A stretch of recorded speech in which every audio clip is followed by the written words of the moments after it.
Well, grab a seat, sit back, relax, and enjoy the show. D and Davis, the flip. The flip.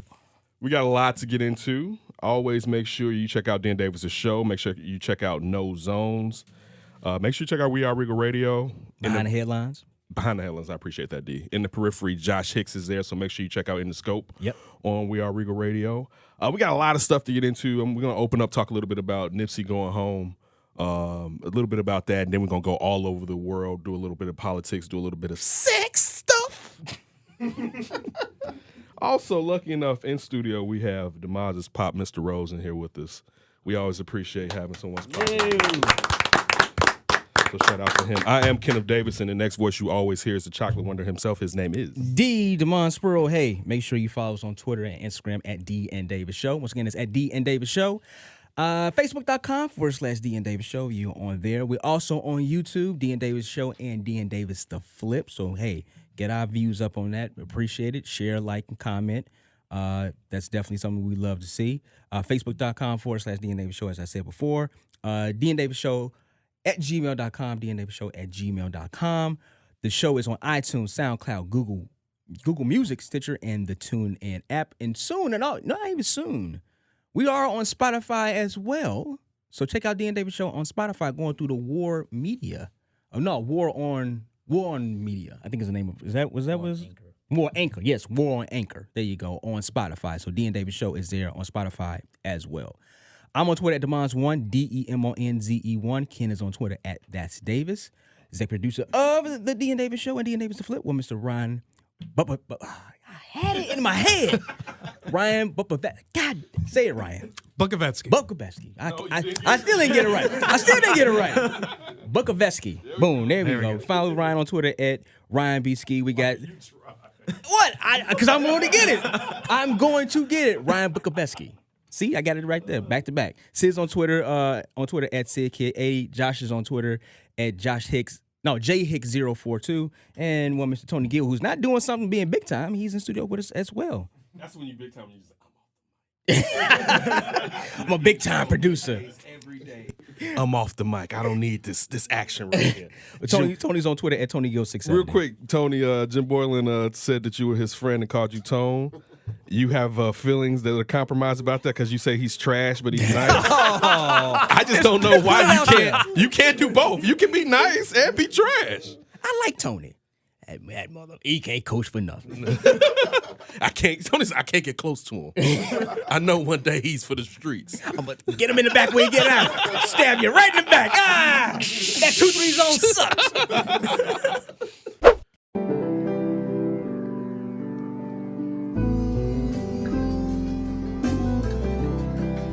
Let's not let his life and his work and the seeds that he planted be in vain.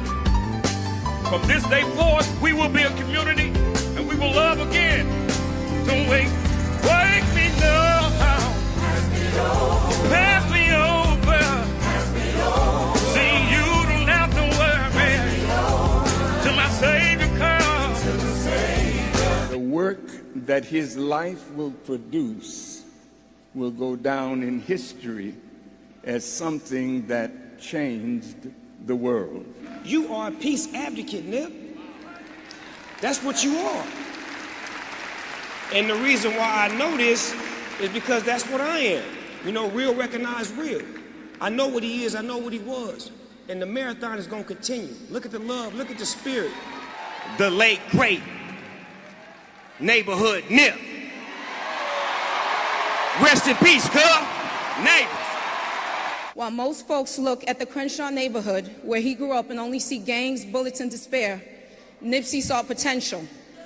He saw hope.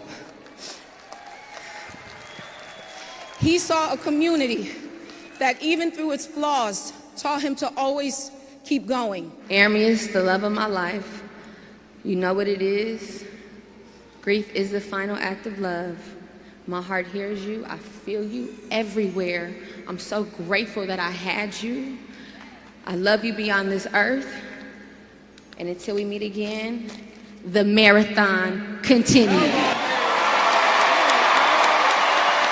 We used to talk, we gotta go. We don't know if we're gonna go at 80, 60, 30, or 20. But the one thing is to make sure when you go the right way. Nipsey Hustle, make some noise! We love you, Nipsey Hustle. You will be never forgotten. The victory lap. All right, so opening up this week, something pretty tight took place, and I hate to say it's tight because somebody unfortunately had a tragic death, and that was Nipsey Hustle. It was buried. They did the memorial service in the Staples Center, so it's big. Yeah. Nothing's been there since Michael Jackson's last. I won't say last. Where's James Brown? It wasn't at the Staples Center. It wasn't at the Staples Center. I don't know, to be honest, but it was big though. I know what you're saying. It's probably somewhere in the Did he die South. before Michael Jackson? Yeah. Yes, he did. So even if he got the Staples, we still going Michael Jackson was last at the Staples. Why would James Brown be in L.A.? I think he was in the South. Didn't he? In Atlanta. Georgia. Yeah. Well, Michael Jackson from Gary. That is very true. But nobody want to go back to Gary. No. We not going. Don't put you in Gary. Nope. No, I heard Staple open. So look, I'm at work and I'm checking this out. Listen, that Thursday was like a bad day for me. I was really in my feelings on Thursday. What happened? Cause when I was watching Nipsey dead at his funeral, and I was like, damn. And I was listening to a bunch of Nipsey's music, and it was just like, man, this is really messed up. But it was also good because you got to see at one of the biggest venues in America. I won't say a hood funeral, but it that was a hood funeral. Had tinges of hood funeral in it. Oh, yeah. The Honorable Minister Farrakhan called him Nipsey Russell. About 3 times. So it's like, that's what happened when Grandpa show up. Hey, Grandpa don't know like that. I said it right the first time. Yeah, I said it like it, but that was tight. I'm just real quick to things, because I didn't see all of it, because, again, I was at work, so sometimes. It was about a 10-hour film. Yeah, I had to turn it off. Yeah. I did like what his parents had to say and his brother had to say. I found it funny. Was that his twin?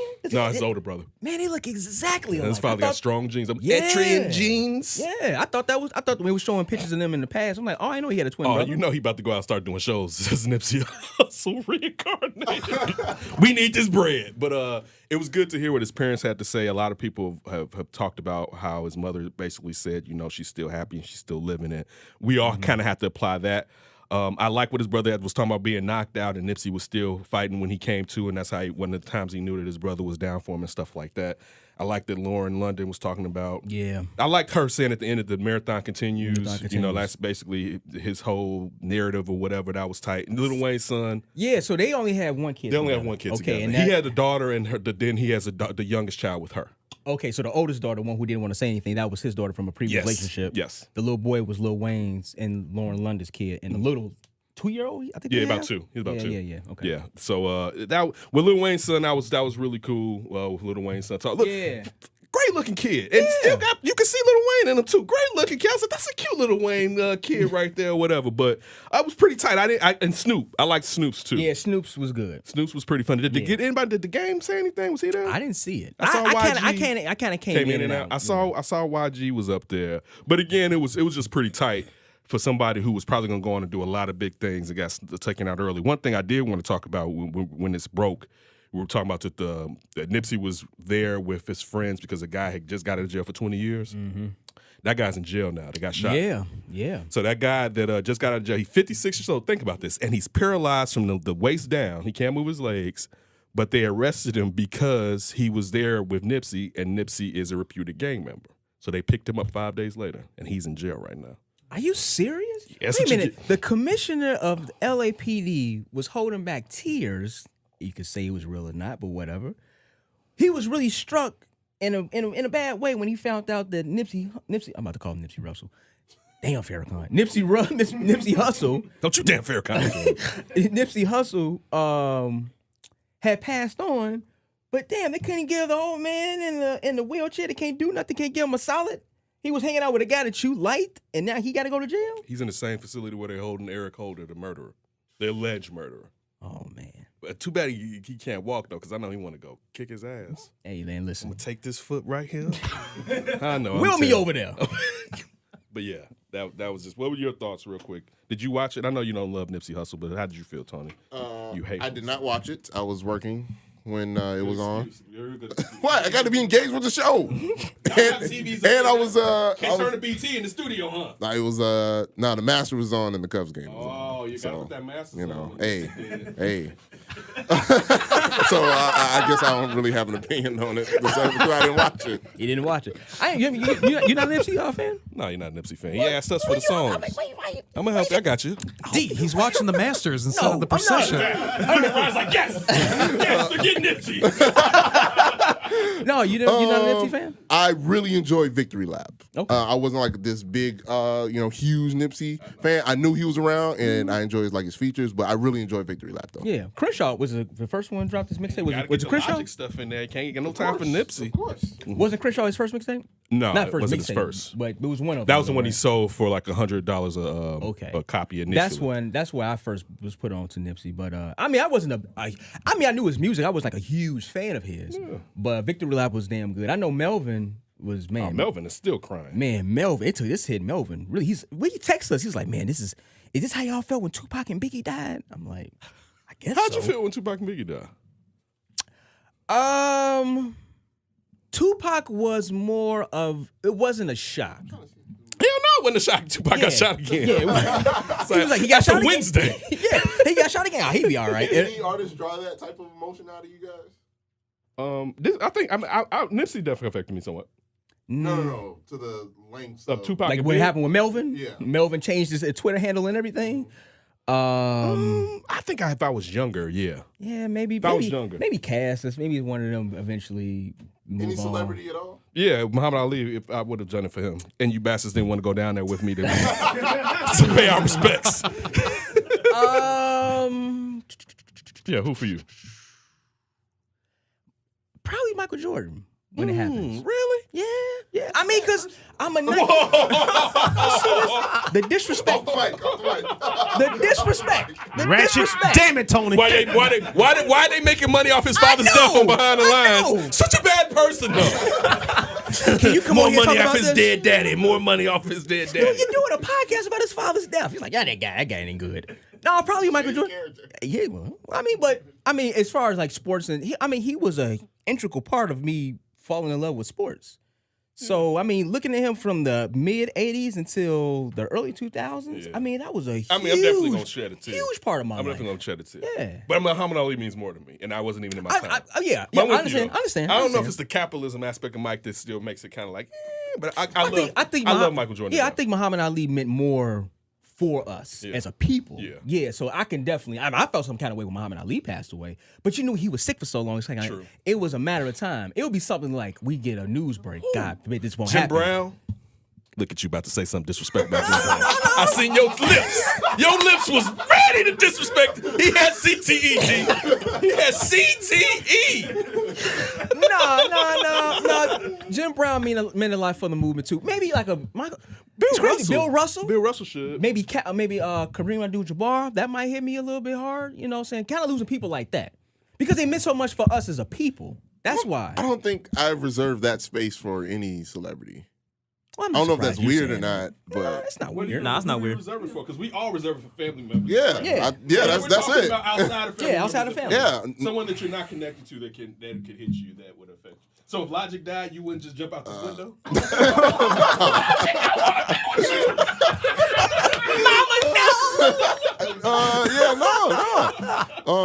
I don't. Yeah, it's weird. It's like I don't. Yeah, nobody. No, if LeBron died, I know you'll be so in your. No. Steph. I think LeBron more. No, I think Steph. Who your biggest? You like Steph or LeBron? If like closest to, because I don't think no celebrity reserves that type of emotion, has that emotional effect on me. Yeah.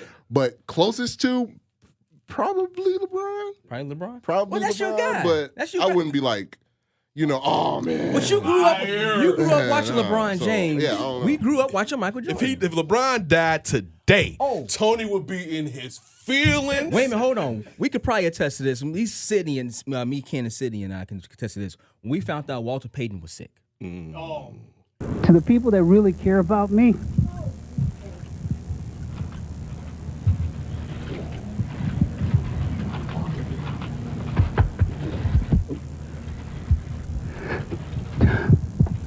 to the people that really care about me, just continue to pray.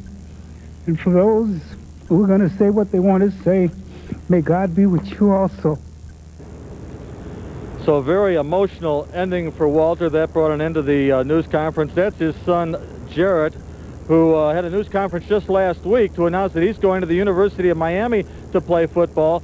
And had Walter Payton not been at Jarrett's news conference, it's unlikely he would have had this news conference today. He probably would have kept his situation a secret. But so many people saw him at that news conference and on the air, saw the fact that he had lost a lot of weight and began to speculate.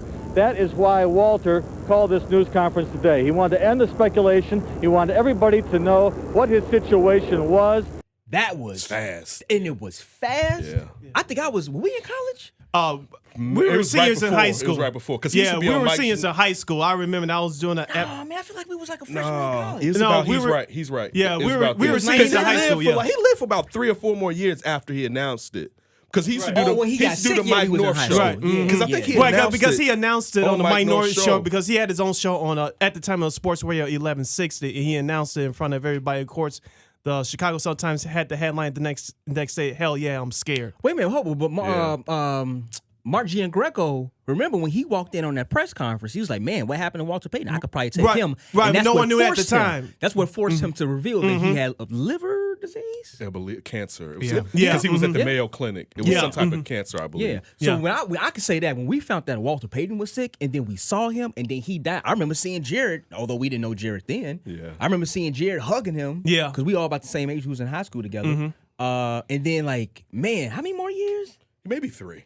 Maybe Man, about I feel like it was shorter than because it that. happened. Because remember, think about remember it happened while Jared was in college. So it was announced right around the time because this was around the time that Jared was talking about going to Notre Dame or Miami. Because remember one of the first questions I asked Jared when we talked to him was, "What is your father talking about?" Because when they went on a visit to ND, his father was like, "There was some stuff going on that he didn't care for." So this was when Jared was in high school. He came out and then, like you said, same age. It wasn't at Miami.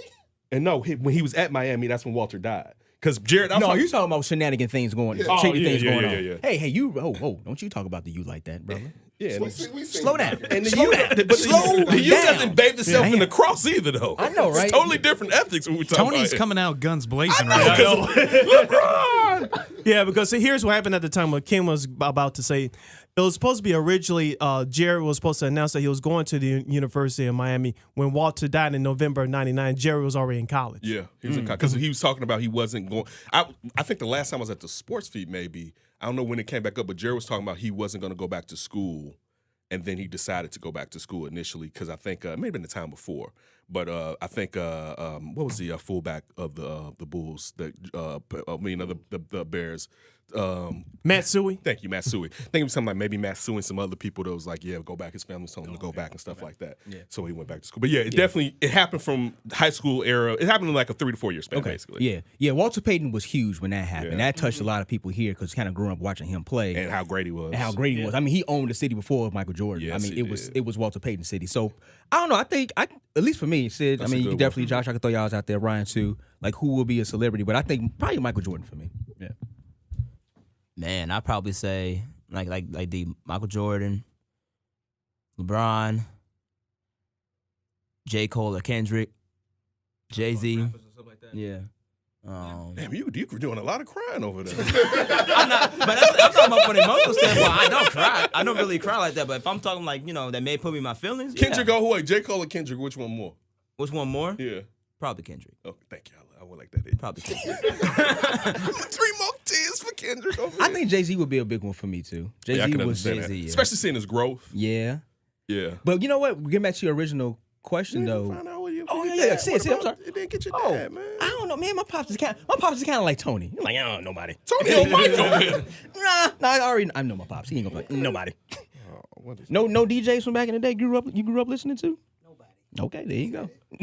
See, there you go. Outside, of course, Walter Payton, Michael Jordan. Probably music-wise, Janet Jackson for me because I had a crush on her from. Penny dead on Lord have mercy. No, not. I know what Kim gonna say. You wanna change your mind? Yeah, Janet Jackson. About artists, Sade. Oh, yeah. I cried. I even fly to her funeral. How many times have you seen her in concert before, right? Every time she come to Chicago, I've seen her. Yeah. Awesome. Yeah. Okay. Ryan? Who would be I like Michael Jordan. He was a huge influence on me. This is going to sound embarrassing, but Drake is one for me because he got me into hip hop. He was the first artist that got me into hip hop. I can see it. I can see it. Drake. I know. It doesn't sound right. I can see that. I know it doesn't sound right. We gotta dig deeper into this. Aubrey? I can see that though. We gotta dig deeper into this. Wait, I can see that. You from Canada? If Drake, I have family there. If Drake brought you into hip hop, then what were you listening to before Drake? Rock. What? Like who? Who was at the time? And what kind of rock? Like, what genre? Like new age rock. Okay. Like Lids. Like, Like yeah, Limp Bizkit. Oh, new age. Yeah. New age. Oh. Yeah. Like after Limp Bizkit. Oh. Yeah, when it wasn't very good. No. and then he got that Drake. Was like, oh, this shit is But real. see, music isn't a huge thing for me. And then when I started getting into hip hop, like Drake was just a big influence on my artistry. I love this Drake. Wait a moment, you had asked about Biggie though, because I seen Biggie live. Like I've said so many times. My mother took me. That was a shock. Okay. I remember I can remember like it was like yesterday. I was laying in the bed, and my boy texted me like, "Man, I guess Biggie got." Text you? You had No, I text. I'm sorry. No, he didn't text me. He didn't text me. No. Like you was in the future, No, man. I text. He called me. Like, one of my damn, guys. son. One of my guys called me. It was either maybe like Andre or Dennis, and somebody I think we called still me. had pages around that time. We had people. I had people. Yeah, beepers. Yeah, we had people. No. Somebody, but one of my guys was like, "Man, I guess Biggie got what he deserved, but I guess Biggie like karma or something like that." I'm like, "Man, what are you talking about?" He's like, "You ain't heard?" Who was that? I need to know who that was. I forgot who it was. Yeah, you let me know who that. I forgot who it was. That cat was. But then it was like, man, they said turn on the news. But the news for us back then was MTV News. And I turned on MTV News, and that's when we saw that he had died. Yeah, that next morning I had saw it. I remember this is my first semester in college when Pac died. That happened my first year in college, both of their deaths. I remember us running around listening to Life Goes On by Pac when he died, because he died basically when we got to school. It's like, damn, Pac is dead. And then like I don't know, Life After Death came up. I had two Life After Deaths. I had my girlfriend in college as one, and I had one my own that I didn't open because that's how much I love Big. Yeah. So you're Biggie, a big fan. we met up at that McDonald's over there on off of 65th and Stony, and we just sat in the car for a minute. And just sit there and just thought about that Biggie one, man. That one. I mean, both of them, because I love Big and Pac. It's not an either or. I love both of them. They meant a lot. But that, to me, I do see that Nipsey is akin with that. But it's nothing like, oh, he ain't like that. No, I think that's real for this generation. It's definitely like, it's too bad you didn't love him. You never know. By the way, is it going to be like a social media free-for-all when Michael Jordan passes with all the crying Jordan memes? Ooh, that's gonna be disrespectful. Some people say it's disrespectful anyway. What if he just passes away with old age? He alive and he kind of laughs at it. He alive and rich. When he's dead, don't have a crying. Like maybe what if he just old and passes away and it's? Well, hopefully that's what happens. It's still gonna be Michael Jordan. It's still gonna be huge because of how transcendent he was and what he meant to sports entertainment. He's what, 55 or 56? Yeah. 56, something like that. Can we stop talking about Michael Jordan dying? I don't want to have him saying though. I don't know, man. I feel like rest in peace, I know Nipsey. somebody in here want to be. Hey, Julie, catch him on middays at Lawrence Holmes show. Julie, we got another podcast. Exactly. Julie. Jordan We got podcast. 2 seasons right here. We sitting outside the hospital door like Birdman. I know we got into his daddy's death, but let's get into Michael Jordan. Can we rub his head like Birdman? Come on, Michael. It's a damn conspiracy. All right, what you got next? Now to the very latest on the college scandal. Multiple sources, including CNN, are saying Lori Loughlin is not ready to make a plea deal for her role in the college admissions scandal. People magazine source says Lori doesn't think she did anything that any mom wouldn't have done. Well, remember, Lori and her husband, Not Massimo, sure about that. they're accused of paying $500,000 to get their daughters into USC as recruits on the crew team. Now, Felicity Huffman and others have already agreed to deals. Yeah, prosecutors hit Lori with a new charge of money laundering conspiracy that could raise her and Massimo's prison time to 40 years. That's hefty. Yeah, we spoke to criminal attorney Mari Henderson, who says Lori needs to take that deal. She's still living in a daydream because this is a very solid case. There is very strong evidence against these parents. They were caught on phone calls discussing the scheme. They were caught in emails discussing the scheme. There are multiple cooperating witnesses. Yeah, time to take a deal. All right, real quick. This is one that Ryan sent us on the group email. Lori Loughlin was in denial and thought the DA was bluffing from Yahoo. For anybody, we're not going to call her Lori Loughlin anymore. This is Becky. I'm Becky from Full House. I'm Becky from Full House. So Lori Loughlin of Full House didn't believe that she would see time in the big house. That's why she and her husband, Massimo, T-shirt guy, rejected a plea deal in the college admission bribery scheme. Multiple outlets reported, citing an unnamed source. She has been in complete denial and thought maybe that she could skate by. An unnamed source told E! on Wednesday she refused to accept any jail time and thought the DA was bluffing. She was adamant that she wouldn't do jail time. So listen, I was thinking about this the other day. I was like, privilege. I was like, that's what I was about to say. I was like, damn, Aunt Becky really is Aunt Becky. Yeah. Because if you watch Full House, she had an air about herself. Like, well, she was on that news yeah, program. She's a superstar. But you thought perhaps she was acting. And I was like, no, that was really legit Aunt Becky. Yeah. Listen, you had Felicity She's Hoffman. such a natural for the role. Yeah. Felicity Hoffman and what's her husband's name? Is William Macy. William Macy. I was about to say William Gary. H. Macy. Yeah. Listen, Felicity Hoffman copped the deal. Right away. You Aunt Becky. You got to cop a deal. You're not Felicity Hoffman. Wait a minute, this is the crazy thing. Felicity Hoffman only did. They had like 15,000. That's why she copped up. Like, she's gonna skate. She Now did half a mil, right? they did a $500,000 each kid. And I think that they was one of the kids that photoshopped their kid's face on another person's body for the road team. I think that might be them. Oh. And what's crazy, also too, part of the story, at least for her and her husband, she never went to college. He went to USC but dropped out. But they wanted their kids to go to USC so bad. But tax evasion, theft, identity theft, that ain't worth going to USC. And the kid said, her daughter said, like, I don't even want to go to college. Right. I want to be a social media. They didn't even want it. Didn't even want it. I want to be a social media influencer. Didn't even want it. How can I make my dorm really cute? And she took a photo about that on Instagram. Like, look at my dorm. I got all this free stuff, like through Amazon, everybody like that. They weren't free if your parents pay $500,000 for you to get there. Look, the former Hallmark actress is beating herself up about not accepting the initial deal. Lori is finally realizing just how serious this is. She's seeing the light that she will do jail time, and she's freaking out. Wait a minute. They came to Felicity Hoffman's house, guns drawn. Privilege is enough. Yeah. Like, Felicity was like signing as soon as that deal opened up. I'll take it. Lori Loughlin showed up to court in a party How much van. evidence could they have? She showed up in a party van signing autographs going into the DA office. Hey, Mike did it. Remember, he just got up on the damn car and spun around. But Mike. Becky thinks she's special. My Aunt Becky ain't Michael Jackson. Hey, but you can't tell Aunt Becky that her husband do the T-shirts. She Aunt Becky. You can't tell her nothing. You know who I am. Basically. Full House to Jailhouse. Ah, man. And it was also, too, all the, except for John Stamos, everybody else is, not everybody, but quite a few of them, who's the father's name? Bob, the comedian. Yeah, why is this? Bob Saget. Bob Saget, DJ. Oh, you know Bob Saget would have heat for her. No. They came out Cameron, supporting her. They came out Cameron, whatever her name is. DJ. I'm calling her DJ.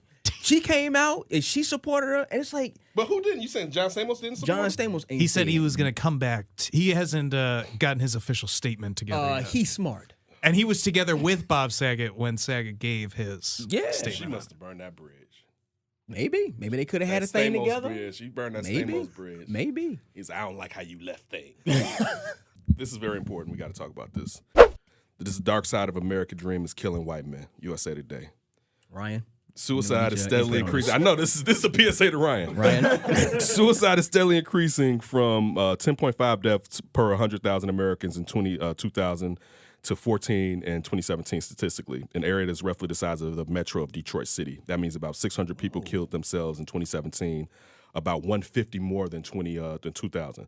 While research shows that the vast majority of suicides involve substance abuse or mental illness, diagnosed or not, it leaves us with a lot of questions. Why do white males, with all the advantages we are afforded in America, this is the author, of course, in American society, account for 80% of suicides? Why is suicide suddenly rising among women, 45 to 64, though it remains 3 times higher at 20? White women? Yeah, I would think they mean right women. At 29.1 deaths per 100,000 for men the same age. And why is the rate this highest in the Mountain West, a vacation haven and outdoor playground? Ryan, yeah. The article, real quick. The article, because I'm not gonna read the whole article, but the article goes a lot into privilege and talking about how hard it is in America, where we still keep checks on what success is supposed to mean, and how the white man feels that he's not necessarily hitting those markers. How hard it is. He's losing ground. It isn't. It didn't use no. By no means in this article did it try to say anything as far as we know the tropes of people are stealing your jobs or anything like that. It's really just the truth. I mean, when we talk about it here on the show a lot. The one thing, and I always say this, where we live at, and it angers me. They're totally ripping up the roads. There's so much construction money going on, and you don't see black faces doing this, and it's in a black community. Mm-hmm. So how can we have a middle class when we don't even get those jobs that we know those are true middle class jobs right there? And it goes to show though that the real reason I bring it up is how the system is set up to keep that white middle class happy, because if they really pay attention that the American dream is BS, that's the people that you really be worried about tearing this country up and down. And that's the thing you see all the time. Happening now with how much domestic terrorism. Yeah. What, 75% is coming from alt-right white men. But the thing is now that when you have somebody in the White House that's galvanizing that. Mm-hmm. That's the problem. One thing I want to get into getting off of this, and we can do it now or wait till we're through talking this, is about the fact that Trump came out and there was discussion of sending all the immigrants that's at the border to sanctuary cities, which means they would be here in Chicago. Yeah. I mean, just think about it. Already here, but. Well, no, it's a lot of immigrants at the border right now. Oh, yeah, okay. I they talking about the ones. Oh, the ones that's right now in the okay. He's basically trying to punish which he can't liberal do. Cities. No, they can't. Yeah, he can't do it. It's against the law. They're trying to punish liberal cities. But the real question is this. How would you feel, and would it change your view of what's going on in immigration if your city was just inundated with a lot of immigrants that, I mean, yeah, we have Mexicans here already, but South Americans here already, but just, maybe tens of thousands of them. I mean, yeah, it'll be a strain on the city. Would you be like, bump immigration? No, okay. I wouldn't be like that. I know you would, wouldn't you? I wouldn't. I'm just playing with you. I'm first generation American. I got to be all about immigration. I feel that. Where are your parents from? Poland. I should have known that. Come on. Is English your second language, or is no? It is only one. I know. Okay, not good. All right, but going back to the article, I mean, we have our white brother right here in the studio with us. I would love to get your input. We don't want to talk of the monolith, but please, white man. Yes. I'm just saying. Yeah, I don't know. It's a tough one. I can tell you from my past experience, my father actually committed suicide when I was a freshman in high school. Did not mean to put this article. No, that's all right. That's all right. No problem. No problem. That's completely fine to talk about. It's well in the past. I've adjusted to it plenty fine. But I can tell you it was mental illness. Okay. That's what killed him. He was diagnosed with bipolar, wasn't taking medication for it, had a really bad day, and then that's what happened. And I know that's been a thought. Suicide has been a thing that I've heard, talked about by many of my friends in the past. It seems like it does seem to be more of a white culture thing for whatever reason. I don't know why. It just seems like a lot of people in our age group, especially on the white side of things, just can't handle like society for some reason. And I don't really understand why. It's almost like privilege being mixed with something else. And that is causing this like disconnect where I feel like people think that I should be getting more, but at the same time, I don't deserve more. And you're in this weird space. So, I mean, yeah. That's makes me feel like a lot different. of those people that you have from, whether they call it survivor's guilt that you have with the people. Yeah. What's the one that happened down there? Sunny. The school shooting. The school shooting. Down in Florida, yes. Yeah. And then people, right. And exactly. I hate when people use that and be like, they always use that to say the conspiracy theory about it. But even the young kids that was killed up in Connecticut. Some parents up there have committed suicide. The school shooting happened. Sandy Hook. Yeah, that's what I'm trying to say. Yeah. Well, no. You got Sandy Hook, and you got the one down and that happened recently in Florida. You're right. It's Parkland. Parkland. Yeah, it's been a few people who have committed suicide. I think some parents, and some students. Yeah, the students. It was surviving a young lady students about 2 weeks ago. Yeah, who one of her best friends was died, but she committed suicide. Let me ask you something real quick. Mm-hmm. How do you process that and safeguard your own mental health Like, it's just like, do you feel like genetically that you could be predispositioned towards anything? Yeah, I've actually tried to seek out treatment just to kind of be on the safe side. Yeah, exactly. Nothing has really come up at all, so it's something that I'm conscious of, just in case that's something that could develop. But I don't think it's necessarily an automatic thing that travels down. All right. Yeah, go ahead. I want to back up Ryan's point, talking about with white people and suicide is associated with white people because we see it more reported in the media every day. So we associate suicide with white people, but us as African Americans, we fall into that trap too. It's like it's depression and suicide is a white people's problem. No, it's a human problem in general. Yeah. But we as African Americans, the numbers are rising within us as well. Look what's going on against us right now with all the societal problems all going on, and plus, what we have suffered as a people throughout the history of this country. So it's not just. I just think it's a higher percentage of white men that are doing it, right? But the numbers on the rise with us as African Americans as well. We have to, we have to take it seriously instead of just pushing out to the side. Oh, that person is crazy. Let them go. Ignore them and all that. No, we got to take it seriously as well. Listen, I always say this: being downtown now in this general area since I was 19 years old when I transferred to Columbia, up until this point, I have never seen the uptick in homelessness ever in Chicago. Now, I could have been really young and not knowing what was going on or whatever like that, you know? But I do think because now you have a lot of mental facilities that have closed. And you see people just on the street. And unfortunately... Even on the south side, you haven't seen people that are begging and stuff. When we were growing up, you didn't we see didn't that. see that. Now, we saw... You saw it down here. We saw it down here because obviously that's where the money was at. In our neighborhoods, we saw addiction. Yeah, you know, but no, you didn't. We saw addiction it could have been within our families or friends or people within the neighborhood. We saw that, and I think addiction hit it. And to your point, said somewhat, addiction kind of goes across all spectrums of people. But right now, the huge addiction epidemic right now is opioids, and that's mostly happening with white Americans. But you kind of see this uptick in this, and it's just people out and about, and a lot of them they deal with mental issues, and also too going with African Americans. I think this is somewhat changing now. I think at least with the millennial, I'm a millennial, with the millennial generation, I think it's starting to become a little bit more accepting to say, hey, I might need some type of mental. And I think all of us do crazy. it. Exactly. You're not crazy because we miss that kind of connection just talking to people. We are so distant with people, with other humans, just with technology. So you don't have that person or that grandma or grandfather. You can just go back and interaction. You don't have that anymore. So I think now, like I said, thankfully within this generation, it's starting to be pushed to say, you know what? It's nothing wrong with talking to someone and getting professional help. So hopefully this can change. This might not be the norm. This can maybe tick down some if people are open and accepting to mental, just talking to somebody, you know. I think it's almost even another layer deeper potentially too, because you've got kind of like how you said the new age millennials, we look at things a little bit differently. Like it's okay to get mental health. It's okay to believe in equality, believe in saving the planet, all these things that the old guard is not necessarily as fond of. And I think that that's part of the just overall human sickness that we're dealing with as a country. You've got the old guard mixing with the new guard, and there's this friction going on. And I think a lot of people are getting mental stress from it, strain that's causing them to have these breakdowns. I'm gonna ask something, and maybe this might be a little bit morbid, but I don't know. Do you think it could be the simple fact that we're living longer as humans?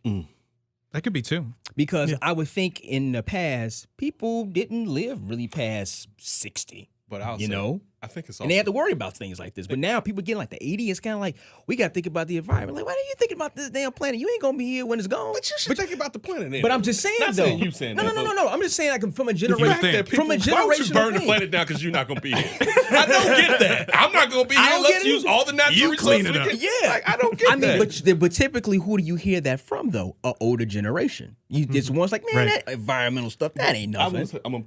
I think that's part of it, but I also think it's that people there's a much more lack of unfulfillment, especially with what getting back to the article with what the American dream was supposed to be. So you have and we see now. I mean, think about it. In the early 1900s, maybe you saw like was it Howard Hughes Like you saw, like you had these comic book figures on what wealth and celebrity were. Where now with social media and with reality TV, You mean like a Gordon Gekko or something like just that? you Like see, but greed? you like a person, the type of wealth that, like, let's just say Steve Jobs. Let's say Steve Jobs in the early 1900s, or let's just say someone like the Vanderbilts.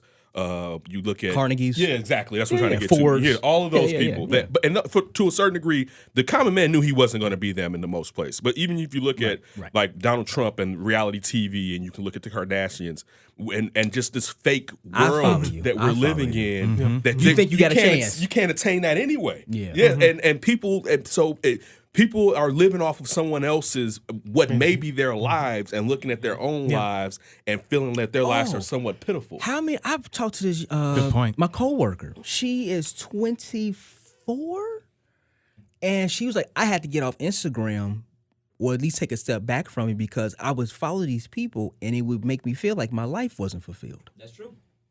24 years old. Yeah, that's true, because me being a 24-year-old guy as well, all I see on my social media is, well, let's put it this way. Drake made a very good comment about in his latest album, Scorpion.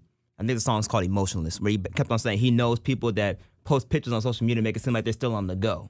They use social media to portray themselves as an image that they want people to see, but that isn't their reality. So because of that, when I constantly scroll on Instagram and I see all these people traveling and driving in these fancy cars and all this stuff, when technically they may not even have that, but they just saved up a bunch of money and rented it for a day or two just to look good. You know what I mean? Like there's a lot of different realities that we don't see, but we want to envision ourselves in that reality. And when we feel like we can't achieve that, that can be a mental strain on us, because society's putting us at a level that, quite frankly, not many people really can get to, and it's not the reality that everyone is going to be able to live. Run your own race. Exactly. Yeah. Run your own Almost kind of race. like old school way, keeping up with the Joneses. Yeah. Exactly. Yeah, I mean, one thing that I have learned is success is subjective, where your success in what you do may not be mine.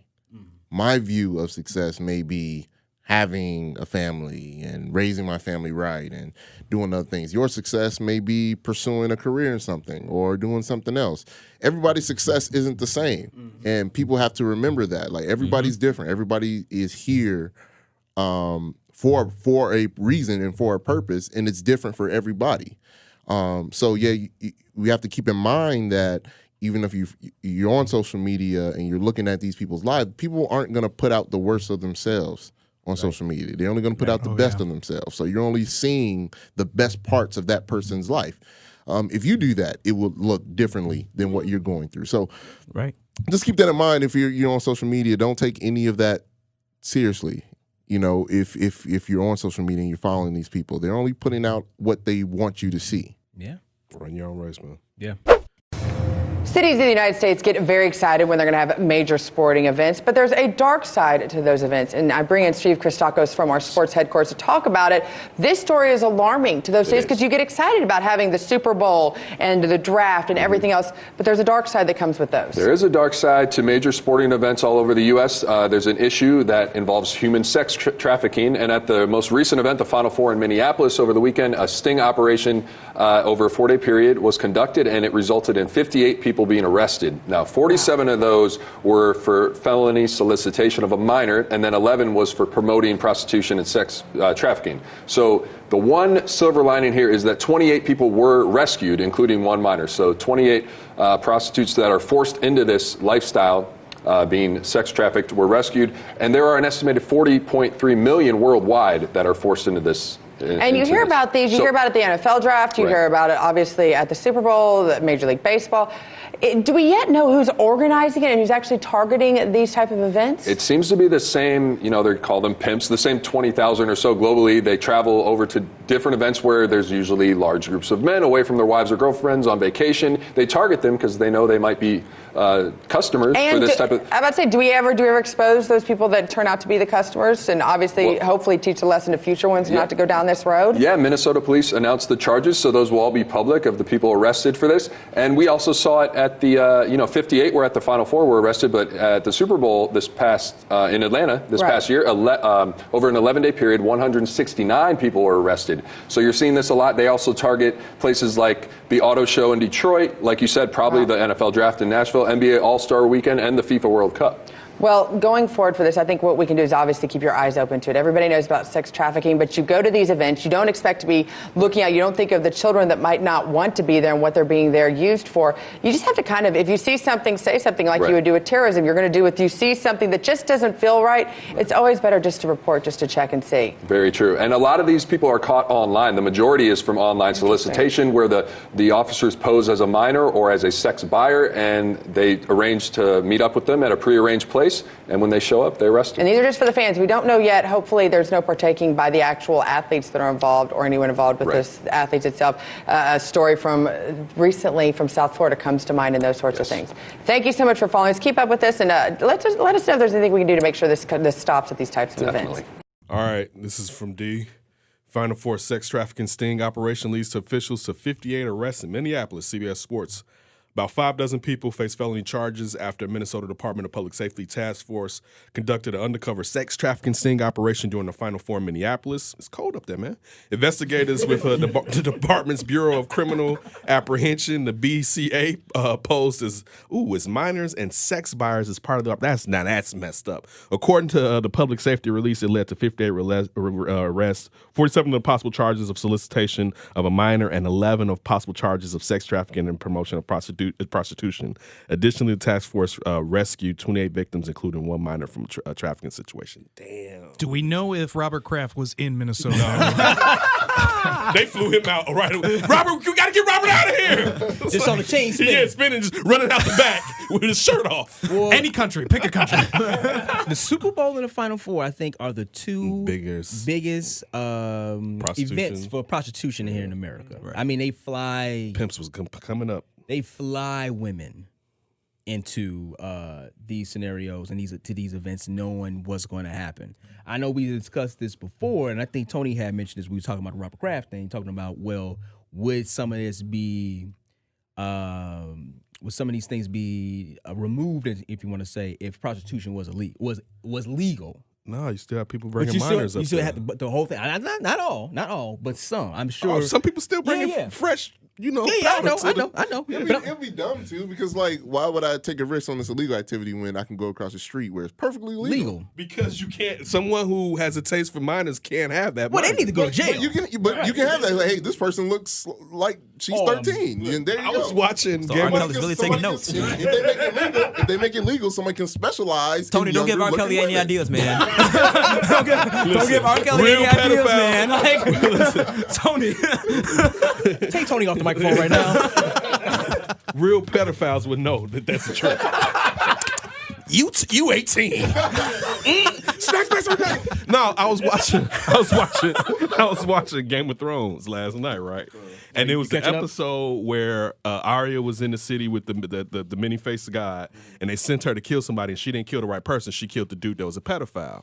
So the dude, and they showed us how the dude was picking his women and his ladies in a brothel. He was like, not young enough. And they kept bringing him in. He's like, not young enough. Yeah. And then when it was Arya and 2 other girls, and she took the lashing and wouldn't show any emotion, so he was like, y'all can get out of here. It's going to take all night to whoop this one. And I was just sitting there watching like, damn, this dude is really sick right here. But to your dude, a real sick pedophile, he wants a young girl. He don't want that. But they're going to do it regardless. That's what I'm saying. It's still going to it's the point we're making. Is even if it's legal, illegal activity will still take place. That's why I said some, no not doubt. all. Yeah, that's what I'm saying. Yeah.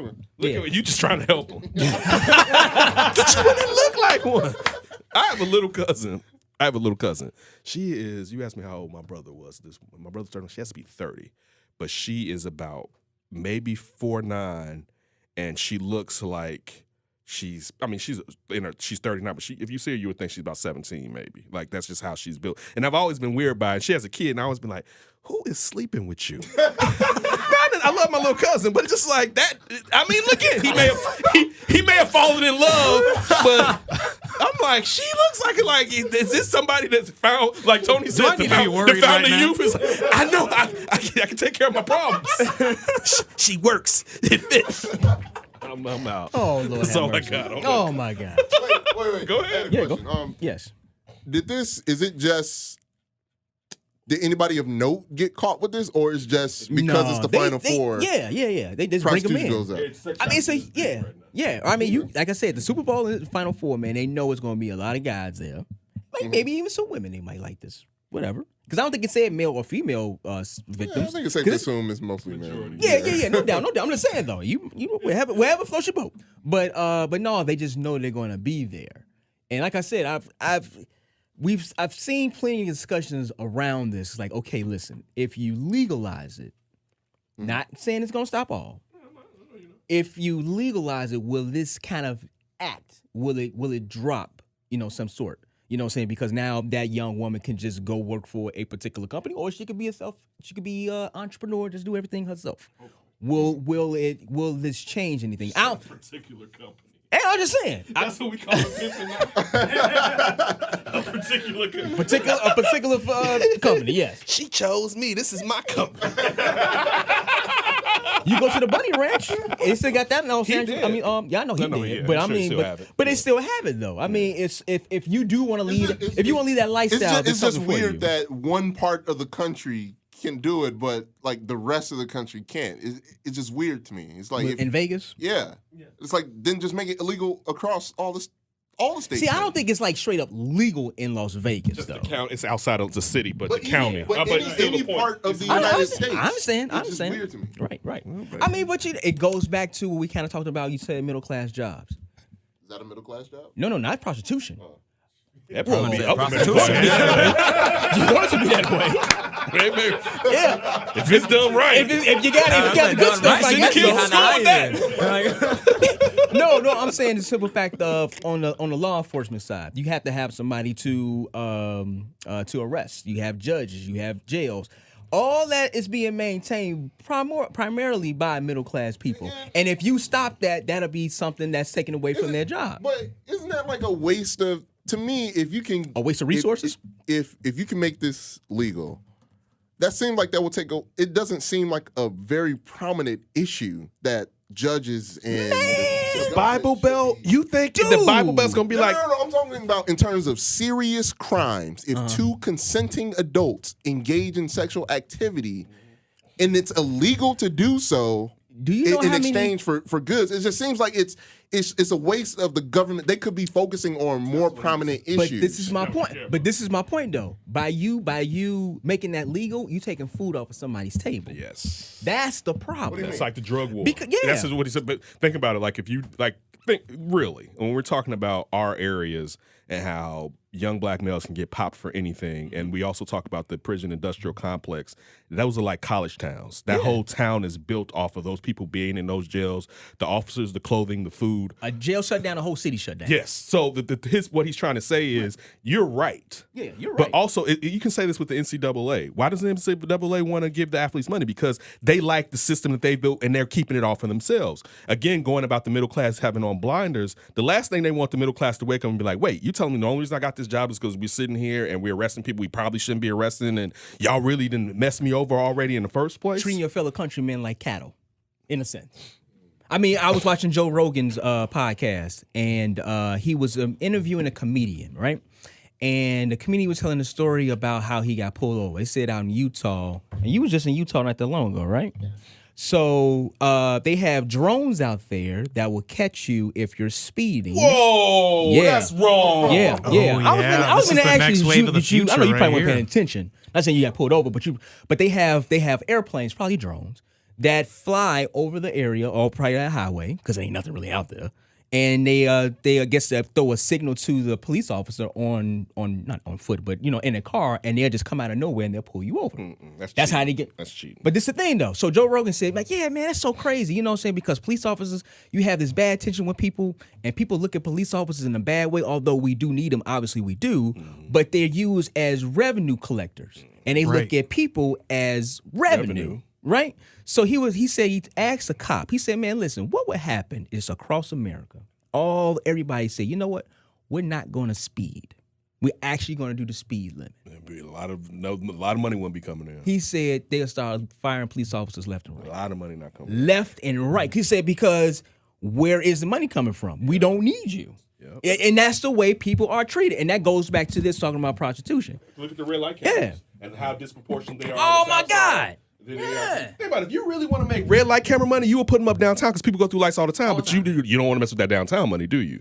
And the alderman down there, because you know why? People down here is like, man, listen, I ain't voting for you if you have that. And it's been cities and it's been suburbs that have pushed back. They say, no, take them down. It could be accidents. Also, too, you're using me as revenue. Don't use me as revenue.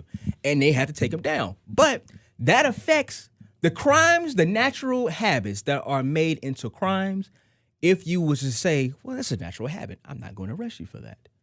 It would the economy, the U.S. economy would go through a flux. If you make it legal, the money would just transfer to other places. Well, it might not be as much. I get what you're saying. But to compare it to what he's saying, you're saying that you would have to tax it. That's not the same as free labor. Like that's the thing. Like think about how crazy tickets are. Like tickets should be like $25, $50, right? I guess $50 to give you an incentive not to do it. But tickets would be like $200, and then even locking someone in jail and they have to do free labor. No, I like that free labor. I don't want to pay anybody. Then also, I meant they have to insure their ass too. No. I want this all for free, right? And then I can keep my people over in that region. We can get them jobs because we know down there, one, they're not farming or doing anything, but we giving them something to do too. So like, no, if you tear this away, people are gonna realize it's a game. Then that's the thing. If you pull it away, people gonna be like, y'all been fucking us over all this time, and I'm white. Right? Think about immigration. Think about if people over here that came here just to work. Whatever the case, whatever facility, whatever industry may be. It could be from education, it could be from agriculture, it could be from construction, whatever. Just imagine if they all said, you know what?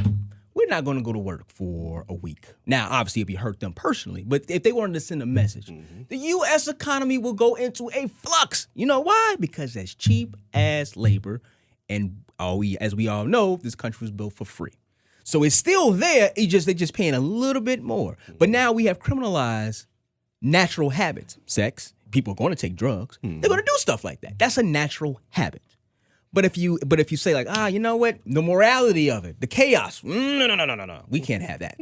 We're going to find you for it, or we're going to arrest you for it. Oh, hey, dude, you need to put them somewhere? I built this building. You could put them there. Oh, they got to go to jail. They got to get processed. I'll be the bail bondsman. Oh, they got to go to court. I'll be the judge. Oh, yeah, I need an attorney. I need a criminal defense. It's all built on middle-class jobs for the most part. Yeah. That's how they get us fucked over. Yeah. All right. I want to address, though, the piece that Kyle Korver wrote for the Players Tribune today. It's titled Privileged. In the piece, Korver shares his own feelings on the incident between Thabo Sefolosha and the NYPD back in 2015. This was back when Korver and Sefolosha were teammates on the Hawks. He talks about how his reaction at the time is not something he's really proud of now. He also talks about how all this was brought up after the incident between Russell Westbrook and that fan in Utah on March 11th. It's about so much more than that, though, because he addresses the issue of white privilege. In the piece, Korver asked the following questions. He says, quote, how can I, as a white man, part of this systemic problem, become part of the solution when it comes to racism in my workplace, in my community, in this country? As for the Westbrook situation, Korver writes, quote, this wasn't only about Russ and some heckler. It was about more than that. It was about what it means to just exist right now as a person of color in a mostly white space. It was about racism in America. Korver also noted that as a white man, I have to hold my fellow white men accountable. We all have to hold each other accountable. Byron, what did you think upon reading and hearing about this? The first time I heard, I said, preach. I said, Kyle, preach to the people, because we do try to sweep this under the rug. And it's so much, it's so different when a black guy says, or a person of color says, there's so much racism in the world. There's so much racism going in. I got passed over because of the color of my skin for a promotion. I didn't get this particular job because of the color of my skin. So I thought what he said was riveting. I thought it was mind blowing at certain times, and I also thought it was very educational, because now you have one of your own, and I'm talking about the people. The Caucasian people in the society, you have one of your own standing up and telling you that in the workplace, he sees this almost on a day-to-day basis, and he wants to be one of the guys out front recognizing that it's not fair on all levels, and that people of color do get treated differently. And he does feel privileged at times. And I think it was great that he just brought this to our attention. And again, I want to applaud him, because if you read the piece, it is really riveting. Continuing the privilege conversation, Cal Korver is unafraid to confront the inherent privilege of a white man in America. This is the Dan Davis show, all race. So you know, we fighting. All right. Ryan gave us a topic. I got this one though. Cal Korver published an article called Privilege in the Players Tribune. Korver zeroes in on a night in 2015 when a black teammate, Thabo Sefolosha, for here in Chicago, the Bulls drafted him, was arrested outside of a nightclub in New York City. He broke his leg in the process of the arrest. Korver writes, "Want to know my first thought about my friend? My first thought was, what was Thabo doing out at the club on a back-to-back?" Right? Not the fact that his leg is broke. Doing outside? Not the fact his leg is broke. What were you doing outside out there? Not how he was doing, not what happened during the arrest, not something seems off with the story, nothing like that. Before I knew the full story and before I even had the chance to talk to Thabo, I sort of blamed Thabo. A jury would acquit Sefolosha of disorderly conduct and resisting arrest after liberating less than an hour, and New York would end up paying $4 million to settle the federal lawsuit alleging a false arrest and excessive force. But Korver, a reflexive response, told him something about how we are programmed to assume the worst about black people and about his own privilege. This piece was made waves in the NBA fraternity. LeBron James tweeted, "Scoop, my brother." So Scoop, our brother who was in town this week, he was Brandon Robinson. Brandon Robinson, thank you, D. He was on Lawrence Holmes' show that Tony executive produced every weekday at noon at 670 Score. We record out of 670 Score. Shout out to Mitch. He hit me with this, and I said, "That's cool." But my first thought was for a male like yeah, for someone like Cal Korver, and I'm not even knocking Cal Korver, but for a guy that for the last 20, 25 years has been in very close proximity with African Americans, if it takes him a minute for this to dawn on him of his own privilege, imagine people that don't come in contact with African Americans whatsoever or just rarely. Like, just think about that. Like, he's around blacks all the time, and he's still, and I'm not putting this on him. I'm just saying that he still has the fog of, oh, that's what them blacks be doing. You know, oh, if a black person get arrested, you know how they be acting or something like that. And then just think that if it's innate in him, that how strong it is throughout this country. Because, I mean, for the most part, unless you live in a metropolitan area, you're not coming in contact with black people on a regular occasion. Yeah, no, I think this is kind of like almost I think we are, for the most part, with our with white Americans, white countrymen. They're kind of like the fog, like you said, it's kind of raising a little bit. And that could be the blessing of social media because you have it where things are kind of getting out there. I never forget this joke Chris Rock said, or this Dave Chappelle. I think it was Dave Chappelle. And he was like, yeah, you know, they down there beating them Negroes like hotcakes. Yeah, it was on TV. But that's what Martin Luther King did. They structured it where it could be shown on television because this is the simple fact of a lot of people didn't see black folks. That's why they were fighting back too. Yeah. Because if they were fighting back, it was like, sorry. I don't even say that. It was off mic. It was off mic. It was off mic. So you good. I never do that. I mean, but yes, that's probably what happened. But no, I think with social media, which is kind of a blessing, you're starting to see this a lot more. And I think Tony, I think so. I think you're starting to see it a lot more. So how divided this country is? No. Actually, I feel yeah. like some people are pulling that fog down even Actually, more like, adjust my fog. No. Actually, I do. I think those people who are doing that they're just racist haters anyway. I think a lot of younger people, we are more diverse as a country, and I think more kids, depending on, I don't know what they do with each other and say around each other, but they have a lot more diverse friends. And I think with social media, it is starting to bring a fog up on it. Case in point, prime example. The young lady that was at Marshall and here in Chicago, was it Marshall? It was a high school. Black girl. And I think these cops might have been black, but whatever. Somebody push her down the steps? Yeah. So the young lady came out and said, like, listen, I didn't do anything. They drugged me. Yeah, they drugged me down the stairs. They showed one angle. The initial angle shows after the incident has already taken place. Right. This week, they released the angle that shows prior to the incident. The young girl is walking away from the officer and he grabs her. So his initially saying it's on her, what took place is a lie. It's a lie. And he threw this girl down the steps. He threw her down the steps, drug her, they kicked her and tased her. My point, though, that video footage went like wildfire on social media. And you look through the threads, it's not just black people saying, like, this is some BS. It's white people, too. But you know why? Why? Because the cop was black. That could be a He's part a of white it. cop. They be on I there mean, like, it doesn't. he was trying to survive. It don't matter. It doesn't matter to us because some of the worst cops we come in contact with be the black ones. I've gotten some white cops. Some white cops have let me off with some stuff. Right. I mean, some things. So shout out to white police officers. But I'm saying it doesn't matter to us because of the relationship we my have. ass up and let me go.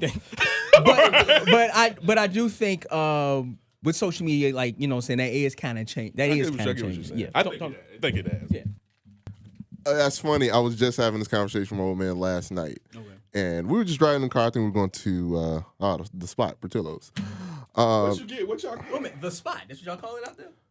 Well, no, I'm just saying because the inside joke. Okay. What y'all get real quick? They got a salad. Oh, hell no. I got I mean, but he was just in Memphis all week eating like Memphis barbecue, so he felt like he had to cleanse. Yeah, need a little detox. I just got a Polish and some fries. Oh, come on, finish the story. Polish and some fries. I wouldn't even get that. I don't like Polish. Oh, okay.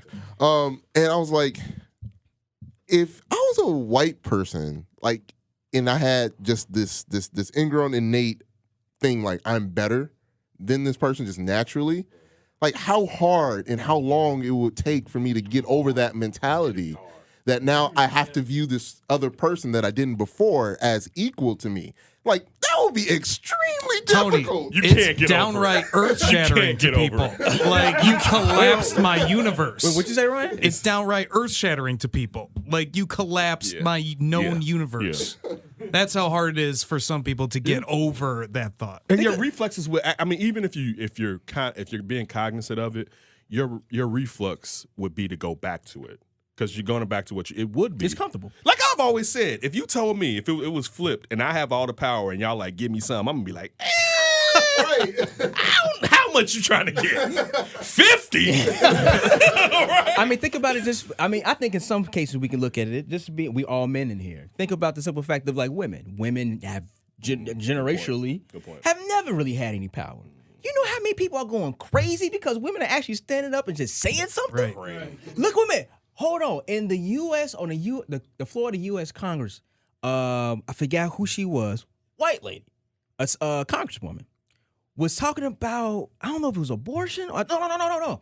She was trying to get a bill passed saying that men, it wasn't even the men, just offenders, domestic violence offenders who had been arrested, guilty people shouldn't be able to buy a gun. The Republican men, which are majority white, booed this lady when she was simply talking. And she had to say, y'all can't shut me up. And as soon as she said that, it was like, boo! On the Congress floor. So just think about the simple fact of just being a man and you having a woman, because a ton of women had just been elected to the Congress, Senate, and on the Congress side, in the House. And they're booing this lady. Because she doesn't want people who beat up their old ladies to have a gun. Think about that. Or what was that in Ohio and Michigan that just put in that real stringent abortion law? Ohio. Dude, if we had babies, hell no. We would be getting them suckers killed on every other corner. And you know it. We'd be like, man, I'm about to go out of town. I got to go get this baby taken care of. But I'm sitting there, a woman, we like, slow your ass down. Right. I need to come in and decide this. We're like, yes, to go along with your point. Yes, definitely. Because I know, like, if I was a woman, man, you can't tell me what to do with my body. I'm going to tell you that right. Oh, yeah. Right. First thing smoking in Mexico. And you know what? And a lot of people who really are like super pro-choice. Pro-life. They wouldn't mind a woman being jailed or criminalized or to criminalize abortion. They wouldn't mind that. Putting it lightly there. Yeah. Okay. All right. They might grab some stones. Hey. Some probably would. Yeah. Hey, wait a minute. She's a witch. Trump even said when he was being elected, like, yeah, they should be punished. You got to punish that. So you know how many abortions he done paid for. Yeah, I know, right? You know he done paid for about 100 of them. I think that's him going to church. Go ahead. Put $5 in that collection plate. But and I understand, like, thinking about that, I understand that it's going to take time for this to even out and equal out. And I may not see it. We may not see it. Our kids may not see it. Because you got to think like 12 generations of slaves, right? Mm-hmm. That's like what? 300, maybe 400 years. 400 years. Thank you, D. Plus, on top of that, the Jim Crow era, those years, those generations, we had a weekend right? of Reconstruction. It was like, get back to work, motherfucker. It's called Jim Crow, motherfucker. Yeah. And so you had those years. So it's not going to happen within the last, like, just think, when did Martin Luther King died in 69? 68. That's Yeah. one generation. Yeah. That's one generation. So it's gonna take almost just as long for us to kind of or longer. I'm not even but I'm just saying that in order for us to get to the point where we need to be, there's still progress that needs to be made and consciously made in our schools, in our families, in our society. Wait a minute, think about it like this. My father's in studio with us right now. When my father was born, black people couldn't vote. Think about this. Think about that. Think about that right there. I'm 37 years old, right? I think I'm doing pretty well for myself. Got a home, got a family, got a wife, got a kid, everything, got a job. I think I'm cool. Got a car. Got a little debt, but hey, that's American, right? I know it's Chicago. Got a car? I said it to my family. I was like, listen how my son said I said it's all right. And I said, and here in Chicago, we say car. Like, they're going to get out the car. I got a yeah. As I said, I got a car. Yeah. I had two at one point, but I only got one now. But think about that for a fact. All of our parents, except for Ryan, but they're first generation here in America. Yeah, they immigrated. They immigrated here. But our parents could not vote. Man, I grew up in a house where my grandmother and great aunt still said colored. All right? Let you know where they're coming from. But to your thing, also you got to realize this. When you're talking about the amount of time it'll take to change something, who genetically wants to do that? I mean, we are basically, our mind is built to think of ourselves in clans. And one thing, of course, just as survival, you're going to think your clan is better than another clan. All right, so even to get to the point of if it's right for people to change, and that's the incentive, and we always talk about as the incentive, like, well, listen, if morally you're corrupt, at least look at financially, don't mess your money up. If that's the only incentive you can have to straighten your ways out. But what's the incentive for people to change? Like, think about it. If I'm up, I'm on top. What's my incentive to, if I have a way of thinking, if my mind is already made to think a certain way, what's incentive for me to change? Just to be nice to your ass? Just because it's right? Like, so even when we're trying to say, all right, extrapolate, it took this long and put us here, it's way longer than that, because why would a person give up the higher ground just because? And we know that people are people, and we're all a tad bit off, or there's something morally kind of wrong with us for the most part. And people hate change in general. Yeah. Yeah. I mean, you look what is it, 2050 when white people will be the minority? Don't stop saying that. That's the problem. Yeah, that's the problem. Stop telling you don't tell. That's why all this stuff happened, because everybody kept saying 20, 25, 55, you all going to be the minority. White people's like, Trump. For real. You don't tell people. You don't tell people that. Like, you really don't. I mean, but I understand where you're coming from, but it's also kind of simple fact. That's gonna happen when they locking the border down. I mean, they're doing. They do all this stuff. It's like we're gonna stop this, right? Like, they're gonna vote Democrat. Lock that. Close that gate. We full, motherfucker. We are full. Look, we don't even talk about this. I mean, if I was gonna get on some conspiracy theory type stuff, we don't even talk about the fact that what it just came out this past week or two that they said is going to take more than 2 years for them to find the parents of these kids that they kept. Oh, them kids ain't gonna find them people. That's the point. They ain't finding them. So you know what we're gonna do? We're gonna use these kids and get us some babies, because our birth rate is low in the MF. These are our kids. Now, if you just you can look at how it happened with Indians. You can look at how situations kind of even happen with us. But again, that's just me being a bit of a conspiracy theorist. Yeah. All right, this has got to be a goodie, but we'll see how this goes. Gabrielle Union takes her family to the Miami Pride in support of her gay stepson. We all saw Dwayne Wade's youngest middle child now. Well, I think we all knew that the young gentleman was gay. It was a lot of people. How did you know this? I didn't know this. I didn't know that at all. Yeah, I didn't know that. What have you been doing? I've been watching social media. No, you saying you knew this beforehand? Yeah, I knew it before this came out. Because he, just about a month or two ago, he had taken some pictures, and it was like, I don't know the necessarily Instagram terms, it was like, look at that dead leg drop, whatever that the girls do. So when I saw it, I was like, oh, shorty gay. And even then, it was kind of hard. I was like, I didn't know Shorty gay. I was like, oh, Shorty gay. What? Okay. All right. Okay. So, of course, there's been blowback even in this article. I got this out of Blavity, the title. I'm not going to go through the article, but it had tweets about people saying, how hedonistic gay pride parades are, even though I think now they aren't as hedonist, Hedonistic. Yeah. Oh. I said hedon, like sex. I meant no, I didn't. I said hedonistic. Sexual and you just all out of hand stuff like that.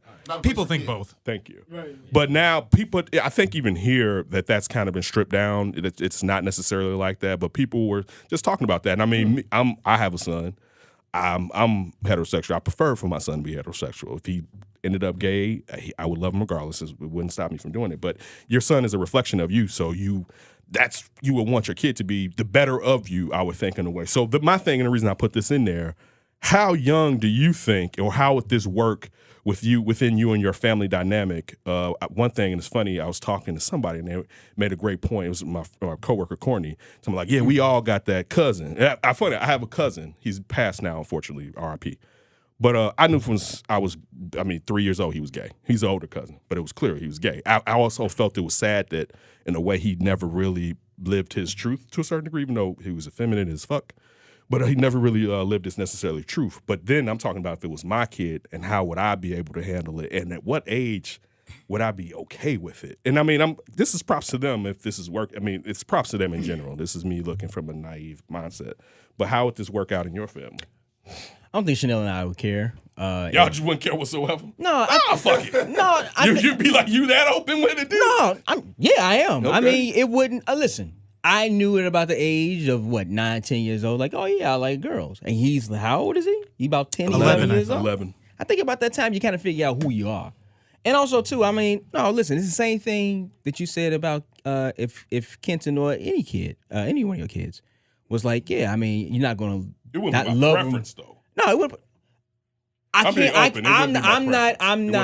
Yeah, I'm not that person. I'm not Grace. I live my life. Yeah.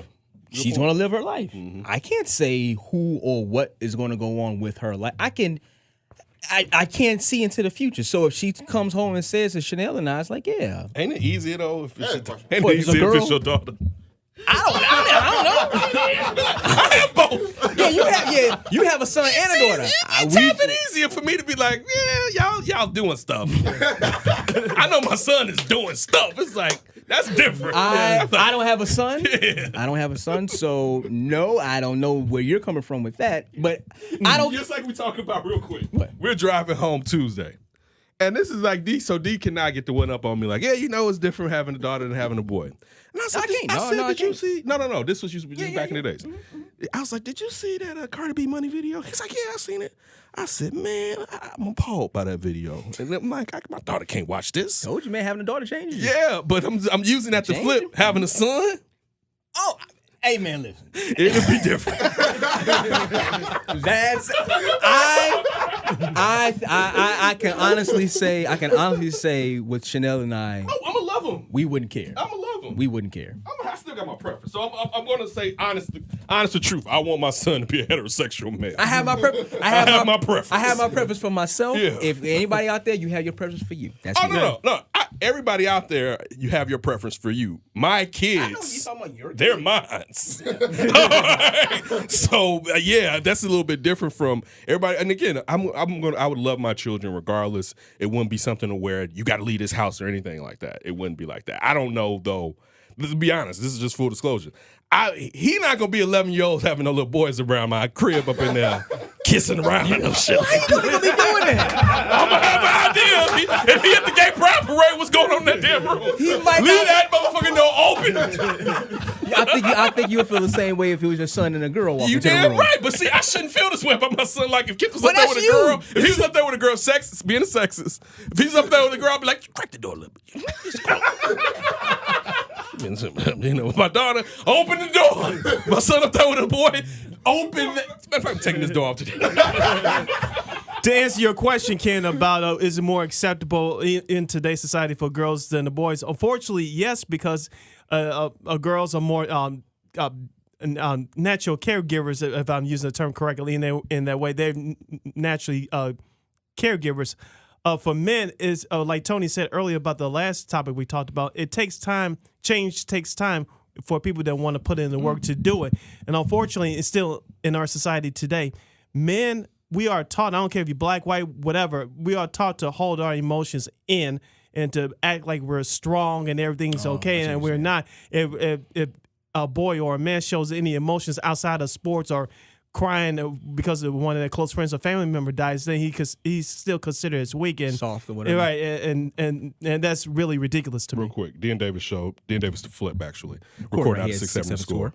To your point, real quick, I'll back up against that and say I disagree from this point. We hear the narrative now. Oh yeah, my girl go both ways in your rap music, or yeah, bring your friend with you. So Rock just came out with a song. So that's my girl like girls. My girl like girls. PNB Rock.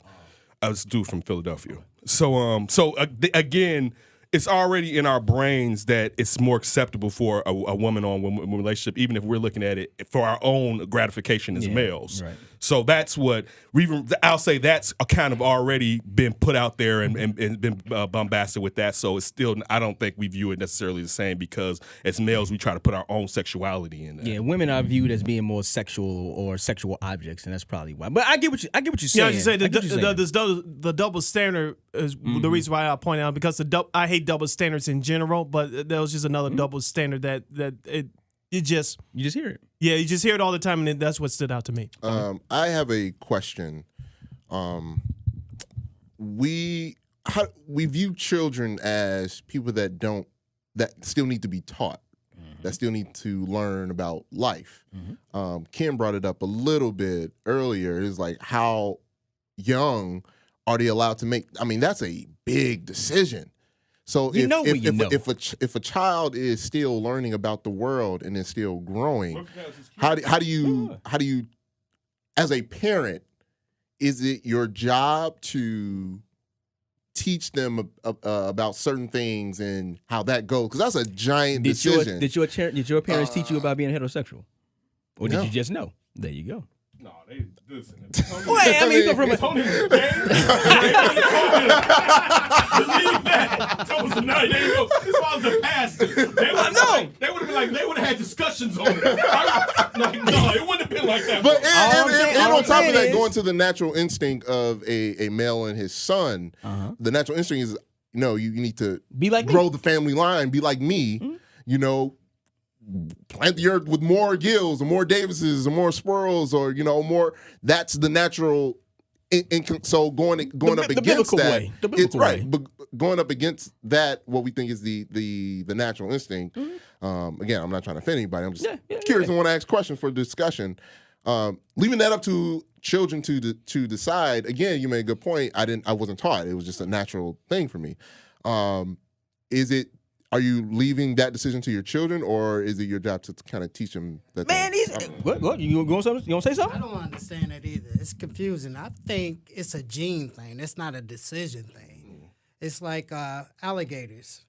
When they have eggs, certain temperature determine the sex of that gator. So it's not a choice. Like, I'm 11 years old. Oh, I like boys. I think it's not a genetic. You are. Yeah, it's a gene thing.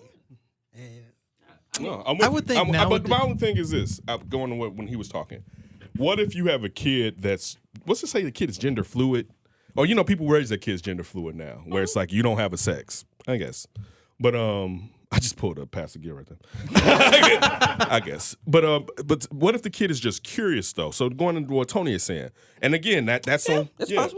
But I'm totally agreeing with you. To me, that's what I've always said when anybody had disdain for anybody that was from the LGBTQ community. Like, people are born that way. Like, I don't believe, regardless if you believe in faith or whatever, that a person that has inclinations to have sex with someone of the same gender should be punished for it. Because why would someone have to wait their whole life? Be like, yeah, I love you. I'm God, I love you. Even though you like dudes, you can't do that. Just wait to heaven. And it's like, don't work like that, right? Like, no, that's if it's truly love, it is whatever. But again, I put this on here and took it off initially. I was like, should we talk about this? I was like, nah, I'm trying to get paid. That's what the flip for. And then I was like, because again, I'm just viewing it through me being honest male here, and that's what we do here on the flip. You know, just as far as dude, I'm not. It's like it'll be hard for me in the manner. If Kenton's 10 years old, like if he just started living out and out like a young gay male next year. I mean, what are you gonna do if he doesn't? I mean, what are you gonna do? First of all, could you not talk about it like it's coming?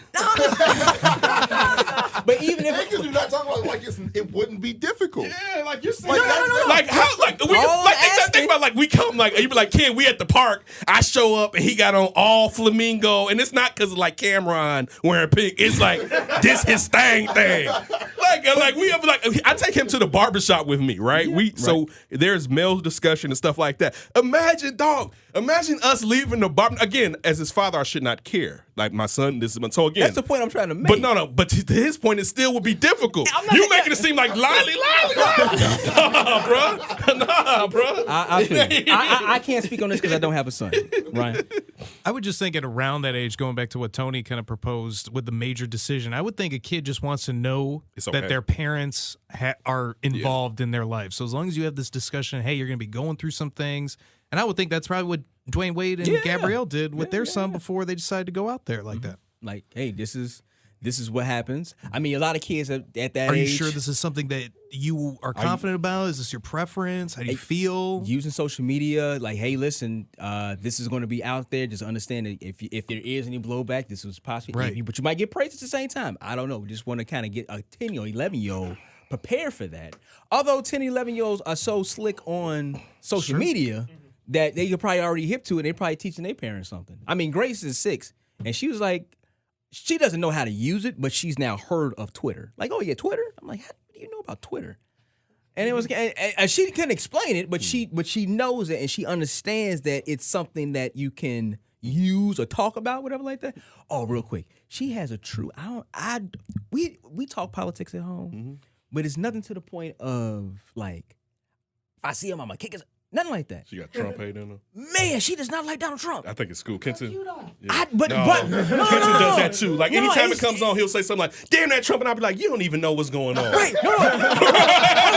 I don't like him. No. Yeah. I mean, I don't vibe with him. No. But I think it's school. I think it's school.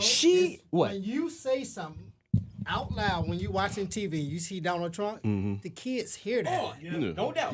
I agree. But it's hate that I don't talk. Like, usually I'm like. You know me, I don't. Yeah. I'm not like that. I'm usually like, find out. Even with him, one thing I'm trying to teach him about it is find out necessarily what the narrative is before you just object to it. So even though we would think Trump said it is bad, I'm like, but wait, do you know what's even going on with that? And that's what he didn't get from us to just be like, hey, what the hell? Like, no, because when he does it, I'm like, dude, listen, because I'm trying to get him to not just watch cartoons, but watch the news and try to understand and ask questions about that and not just already have a preconceived notion about it because of that. Of course, we all know the majority of the stuff that happens with Trump is like, what the hell? Right. But still, I'm like, he does that, and I know they're It got to be from school. I'm not saying it's not some of us. It's definitely we adding to it. Well, I would say this though. Ken's 10 years old, so I think you can have the conversation about facts and researching and things like that. Grace is 6. So I think maybe I'm watching a lot of CNN and NBC at home. Maybe she getting it from partisan ass news. Yeah, maybe she getting it from Rachel Maddow. I don't know. And Chris Cuomo. But no. It was crazy because she had a project, not a project. She did something at school, and Chanel was like, "Come here." She's like, "Look at this." So it's like you have what's a president, who's a governor, and who's a mayor. So Chanel was like, "Gracie, what is a mayor?" And she break down a person who, is not rules, but elected official who in charge of a city. Okay, so what's a governor?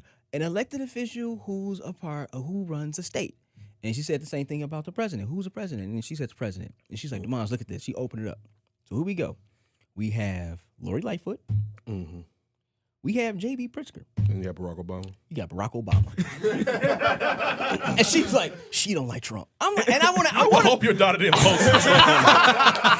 Let's go get a Barack photo real quick. But no, she drew him. Okay. She was a picture. Yeah, she gonna spend all the time drawing some Trump. She drew him. I'm like, she ran out of the orange. Just with hate. Yeah. She's like, that Donald Trump. I'm like, I can't do him right. Okay. I'm like, what is going on at St. Thomas? I'm like, I mean, it's in Hyde Park. It's liberal as hell. Yeah, it is. It really is. Wait. What if she was super pro Trump? Now that I don't know. I don't know about that. No, you can't care. It's whatever, D. Like all the girls you want. Yeah. It'll be the same thing. It'll be the same thing. I wish she. You would spend so much time trying to educate her on why she's wrong about if she's pro-Trump. You know He'd what? be like, see, right here. You would not just be like, okay. Like, I wouldn't probably be okay, but that's talking about something that's natural who you are versus like, saying stating facts and politics and stuff like that. But I get you. Say that to a Republican person. I know, right? I know. I think Trump is cool. I rock with him. I like the hats. All right. We got two more. Ooh, what if your kid asks for Make America Great Again cap? And you black? Yeah, I'm black. I know you said I mean, yeah. I know you I'm black. saying this. I want anybody that's on our side. I wouldn't be surprised a lot of kids did do that. They saw Kanye walking around with it. I wouldn't be surprised by Not that. in my house. I wouldn't be surprised. I wouldn't be surprised. Crack by that door. That hat would be on the floor somewhere, just collecting dust. All right. Say it? I'm not going to do it unless you say it. I'm sorry, I'm having a little bit of trouble concentrating here. What is it exactly you want me to say? You know, those three little words. Those three little words. Those three little words. Whoa, hold on. What's wrong? I'm sorry. I'm gonna have to ask you to leave. Why are you acting like this? Shelby, you are the one who's rushing things. Rushing what? Shelby, look, I like you. I like you a lot, but things are just moving a little too fast. I'm just not ready to say I love you. What on earth makes you think I want you to say I love you? Oh, come on. Back there, you wouldn't do it because I wouldn't say those three little words. You colossal moron. Suck my cock. Men reveal the 3 words. This is from Ryan. Men reveal the 3 words that they love to hear during sex. The phrase "please don't stop" was the favorite by 44% of the vote. This is a UK site, so some of this necessarily isn't going to vibe with how we live over here in the States. No Brexit love over there? Nah. Yeah, like favorite is spelled with the U. Oh yeah. Yeah. So anyway, this was closely followed by "that feels good." Got 26%. The guy said that was a big turn on. And we all know that men are slightly obsessed with the size of their manhood, so it's no surprise that "you're so big" was also popular for 17%. Right at the bottom was the most famous 3 words, "I love you." Who really wants to hear that during sex? I Like, love for you. real. Oh, why you say that now? I love you. Like, Ooh, I gotta go to the bathroom. especially if y'all not in a relationship. Like, you're getting too clingy. All right, let's see. Then also, this one also had one that women care for the most. One woman admitted that she likes her partner to say "good girl" mid-rump. Again, this is from the UK. Yeah. One confessed, "I love to hear when talk to me, my orgasm, and tells me I'm a good girl." This goes with Tony early in that little kid shit. Yeah, I know, man. What is going on? Another commented. Yeah. Another commented, "a well-timed good girl can destroy me." So anybody going to have some sex in the UK, that good girl goes far. All right. A third noted. I hope R. Kelly ain't taking these notes. Man. A third noted, "I also like hearing 'good girl' is so sexy, it gets me going like no other. But some think the phrase is creepy and condescending." One commentator remarked, "Personally, not for me. It would make me feel creeped out and uncomfortable." Yeah. Another agreed and said, "I personally think that would be awfully cringy and condescending, but if it works for you, great." What are things? That is What's weird. your biggest turn on that someone can say to you during sex, Ryan? Your beard is so full. Yeah. So My scruffy. Greek god. Okay. So scruffy. What about y'all? I don't know. I gotta think about that one. Damn, it take y'all out of me. Come on, y'all have had sex before. Josh, you get all the ladies. Josh a Christian male. Yeah. I know Josh be I fucking. have, but hey, there's sometimes. I'm with I you. am, but I'm there's with been you. some times. I'm with you this week, Satan. You can insert. Get back to God. Get back to God on Monday. Satan is a woman. Into that slick Donnie McClurkin. We fall down. We shall fall.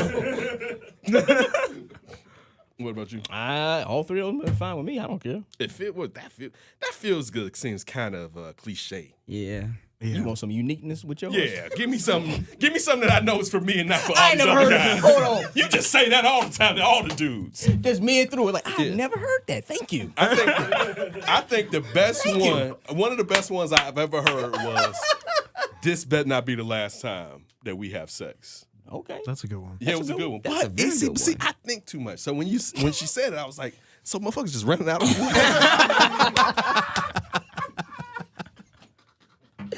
She gonna be clinging to you. Yeah. You better not leave me. That crossed my mind, but that one probably that ranks up there. The high. skepticism in your brain. Like, I'm always ooh. like that. Like, what makes me special? Like, what are you saying? This right? better not be the last time. But yeah, she remember. Maybe her. it should be. Oh, it was special. It was good too. That's all I got to say. Okay. Tony. Oh yeah, Tony. Come on, Tony. Oh, this not a conversation for me, guys. Why not? What do you mean? This is not a conversation for me. Tony has to act like he doesn't. He's never had the sex. Virgin Tony. Yeah, I mean, your mom and daddy don't listen to the podcast. But still, he can't. The sex. Your mama do? Your mama got Facebook yet? I asked God mama, your auntie, right? And my auntie. She on said, Facebook? "God, mama, your auntie, right?" You know that. Hey, man. No. Yeah, I know, right? Remember Ken couldn't come up to the studio no more? What happened to the D and Davis show? Just D. Godmama's on Facebook. They sisters? He know too. Deep. He friended her. Oh, I ain't friend that. It's into some sexual stuff. You got mama. I can see it in you. You gills. I'm a Stevenson. It don't matter. Oh wait, Guy pulled that stunt. We dropped the guy off. See, Guy part of the crew now. I thought went to church. Yeah. We dropped Guy off. D was like, "Man, I'm telling you, it's way down there." Where he probably was like, "Guy, you want to ride to your ride?" We dropped Guy off. They studying with the drop top BMW. Huh? Y'all collecting all types of cash out there in the burbs, huh? I see how y'all living with the kids. But go ahead. What you gotta say about the sex? Your parents don't listen to the show, Tony.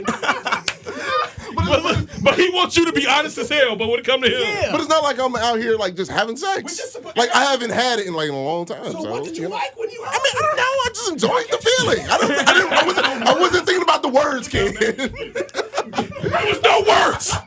She did not enjoy it. Middays at noon. She just sat there. She sat there, light as a feather, stiff as a pole. You ever heard of a log? Oh, that's what it was. She was like a log. Oh my God. Just say 670 the score. Yeah. Oh my goodness. Oh, Tony. That was a good one. All right, last one. We gotta get Tony some loving. We gotta get No, you. stop. I'm just saying. Leave him be. No, whoa. You going to the thing tonight, right? You ain't gonna be there when he is there.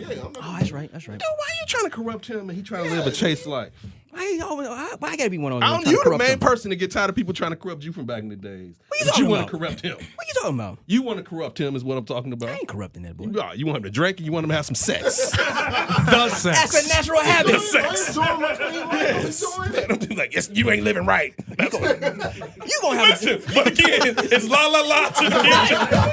But when it comes to him living his life, you gotta drink and you gotta fuck. You gonna have a drink one day. Don't do him like that. Listen, that's another thing. No. I know. I'm just messing We with do him. not want his parents to think we corrupted him. So he will not be getting, his liquor will not be coming from Dean Davis. Come in the house. Who got you like that? Damn Dean Davis. No. Oh, mama.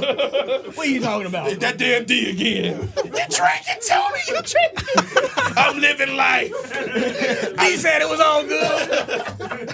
I like it when Facebook. And I like it when she say it feel good. You all messed up, Tony. You all messed up. All right. Oh man. All right. This is the last one? This is the last one. Okay. All right. Oh, I guess gotta get it together. It was this Sunday, right? Rick and I were kicking it up on Crenshaw. This group of females rolled up in a rabbit. Right? Everybody trying to bum rush, trying to jib it on, right? Man, there was this one girl. Everybody was trying to rush. Baby was full.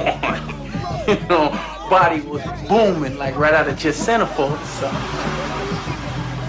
So I'm like eyeballing at her. She walks right up on me and she busts out, "Is this your ride?"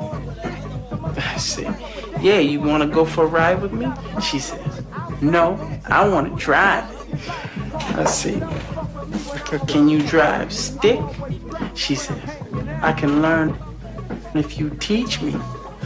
About a week later, I'm over at her house, right? Her mom and grandma are leaving for church. As soon as I go inside, boom, we go at it. Non-stop. Take her upstairs. What'd you use? I used the number she gave me. Man, why you sweating me? I had to use nothing. She said she was on the pill.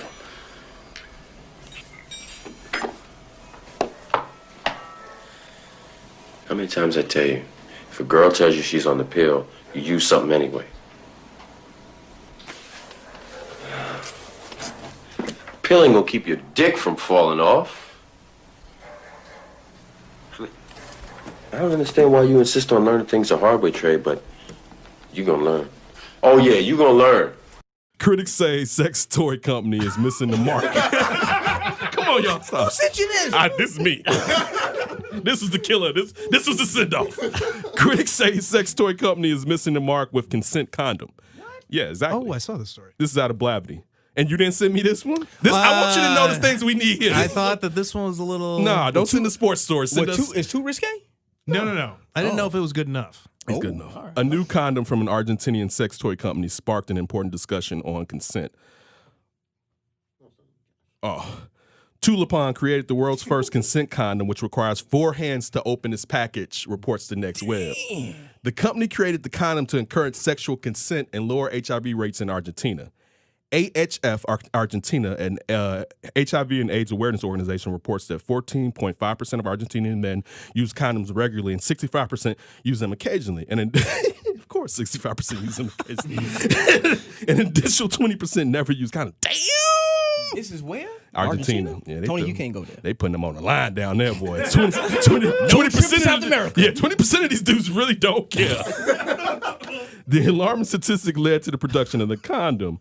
But like, Tulipan has always spoken to safe pleasure, but with this campaign, we understood that we talked about the most important thing is sexual relationship. Pleasure is possible only if both of you give consent. That's basically what. How do 4 hands open the rubber? It takes you gotta there it's were holes in a box. Yeah, so and you need 4 Mission Impossible type stuff. Which again, before you have sex, on the count of 3. First thing you want to do is do a Rubik's Cube right before you gotta have some sex. No. That's gonna kill the mood totally. But yeah, that was. I don't think that's gonna work. I want to know where they got those numbers from. Who is the 20%? Like, hell no, I am not. I bet you it's a lot of Mano Ginobili's down there. Ooh. I'm gonna be raw dicking it as much as possible. Gotta do it to mine. I know guys who were like, I'm never strapping up. Yeah. Right. And it was like, for real, son? But this is the crazy thing. Yeah. That's and now they're out in the suburbs. But I remember they're in the city too, bro. They're in the community too. But yeah, you got a lot of cats out. But the 65%, let me ask you this. I remember it was on a Dipset song or something. I don't know if it was Cameron or I think it was Freaky Zeke. But I remember him talking about put some water on your face. He's like, some of you guys get into a relationship with a girl and at first you're using condoms. And then a week later, you stop using condoms. And I remember that was the first time I was like, damn, he right. That's so right. When did she become clean all of a sudden? Now, again, if y'all go get tested, it's different. Right. But basically, let's be honest. How many people have been like, let's go get tested before we start having unprotected sex? Nice. No, I think that's exact right there. Wait, wait a week and then you're How done. about you, an outlier, though, D? You know how you are when it comes to this shit. Well, I'm matter married. of fact, can we get your dad on the mic? Not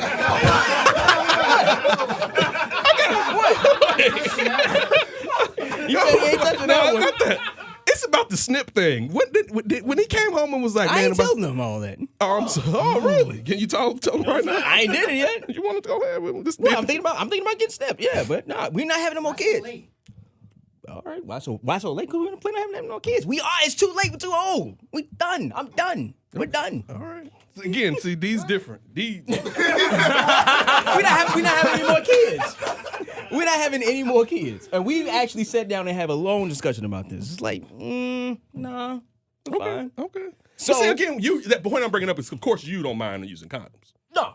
Yeah, so, but the 65% of us. Congrats to you, sir. Congrats to you. Who occasionally don't use a condom. Or the 20. Sometimes we want to feel a little flesh on flesh. All right. Hey, just point that out there. No, you know, you're an outlier when it comes to that. I'm probably an outlier a lot of stuff. Yeah, because you can get your mind to. Yeah. I'm very like when I hit something. That's what it is. That's what it is. Yeah. It ain't no deviating. Not that much. Yeah. Not that. I mean, much. this is something you shouldn't. That's good. I mean, I wouldn't do it. I know you wouldn't do it. But I mean both of them. I like the flesh. I like that flesh. But hey, you know. Yeah, but now you're gonna join the Flesh Brothers. The Flesh Brothers. What? How you think Grace got here? That was at one time though. I know that. Then you strapped up. Strap. Here's one for you. Listen, no, we still have sex with like married people do have sex. It's just, man, we ain't having no more kids, so I make sure we take precautions that not to happen. Man, you gotta gamble a little bit in life. No, dude. Put it on the table. Hey, you know how much college costs? I know. I'm thinking about. See, that's my point though. When I hone in on something, I think about everything in my life has been step 1, step 2, step 3. It's been a few times I have deviated. To see a little D though. I would have liked to see a little D. But what if I don't have another? What if another girl is cool too? It don't matter. Then you get snipped. I'll be one more shot. Then you get snipped after that. Nah, I mean, I kind of want to see a little D. I have to say, I did. It would have been interesting to see you with a little boy. Dude. Yeah, it would have been interesting to see that. It probably been just like me. I don't know. Maybe he Daddy, might be like more the like Cubs. Chanel or whatever. I don't know. I think Grace is more like me, if anything. Okay. She has, which is kind of. It's gonna be interesting to see how she's grow up and when she grow up. But I think she has more of my personality. Okay. That she does of Chanel's. Mm-hmm. I was saying this morning, like, you start to look more like your mother, but where you act, it's like that is all me right there. You are totally me. And for the most part, I mean, I had all my cousins around, obviously, and but being the only child, I had to use my imagination. I had to be able to, and entertain myself. Mm-hmm. But I guess I was kind of quiet for the most part until I kind of broke out of my shell when I was around a teenager for the most part, you know? Yeah, I was, yeah. Oh, I am? Good. My father is right here. I mean, yeah, okay. Right. So I was pretty reserved for the most part until probably my teenage years. I kind of started breaking out of my shell. It's like, okay. But me as a teenager is what I see Grace, and she's 6. So it's kind of like, whoa. So what is it in particular? She's very outgoing. I mean, I put it like this. If she don't know you, yeah, she might be like, but that's kind of like any kid. Like, I'm a kid. I don't know who you are. You stranger danger. But she's pretty open with her personality. It's kind of interesting. We went to go see Shazam last weekend. Good movie. Go check it out. Really liked it. But it was parts, and I was like, wow, this is really my kid. It was a few scenes in there that Chanel was like, this is kind of scary. This girl be having nightmares. I look over, she got her mouth wide open like, whoa! And she looked at us and was like, like, that's my baby. You know what I'm saying? Like, yeah, crazy. You know what I'm saying? She's into it, eating popcorn, she's talking and stuff like that. I'm like, yeah, that's me. Chanel be like, that's not her. That's all me. But it's like all me, like, at 13 and beyond. So it's kind of like, whoa, kid, when you become a teenager, like, you are going to be like a pretty outgoing, wild, like, big personality kid. So, yeah. But nah, man. It's a pretty good thing to have, especially if you're being the only child, too, though. Yeah. She has no problems making friends. Yeah. She has no problem dissing people. Yeah, man, it's kind of crazy. But she has her own president. She does. That ain't my president. My president is black. Like, Daddy, he is not the president. I tell you the president is. So, but nah, man, yeah, it's all good. Hey, make sure you follow the show on Twitter and Instagram at D and Davis Show. Check us out on YouTube as well, iTunes, SoundCloud, Google Music, Stitcher, and the TuneIn app. Facebook.com/D and Davis Show and dndavishow@gmail.com. And always, always, always read everything on weareregalradio.com. I'm possibly going to start putting something together for weareregalradio.com. It's going to be coming up. Well, I am. Hey, no, I'm going to do it. I have the name down, yeah, Pat. y'all stuff yesterday was just funny. What stuff? Because Tony, What happened? Is like, come on with it. And you like, oh, shut up, little fella. No, Tony was like, no excuse, D. I'm like, my mortgage is my excuse, Tony. I don't know if I can make it or not. But no, I am doing some, just kind of give you kind of a preview of it. Going back to, I always say I'm an only child, and sometimes I can just ramble and rant, and I have fun with that. And I had an article called In Demond's Scope. Or in scope of Demond's? Or Demond's Scope? Oh. No, I ain't gonna I'm waiting for your feel it. So now I'm gonna tell me this? No. This was like You thieving ass Josh. Now, this is way before. Hold on. Real quick. Let me go to my text with Kyle, because he actually sent me the link to one of my. Oh, I'm sorry. It was not the same. It's In Demond's Opinion. I'm just taking your stuff. It was something like that. I'm not gonna do it to you, Josh. It was something like those along those lines. But no, it was called In Demond's Opinion. I would write columns on wearereaderradio.com about anything that just popped into my head. So I don't like to write like that. But I like to just talk, obviously. So I'm going to put together like some kind of like little small 5 to 10 minute like little snippet podcast, whatever like that. Whatever's on my mind at that particular time. It could be something big in the news, entertainment, music, whatever the case may be. I'm just record it, and just kind of put that out there. So that's going to be my next venture, and really put that through war. So that's be coming out real soon. All right. Twitter at Demons1, at That's Davis, at Tony Goes 670, at Ryan B Ski, at SidKid80, at J Hicks 042. Daddy, you on Twitter yet? Okay. Instagram? You don't put your real estate stuff out there? Instagram, but All right. I don't know how to work that. I get you there. I get you there. So that's it. Look, make sure you check out follow Tony for In the Zones. Skit Sid, you're gonna. Yeah, that too. And between the headlines. Damn,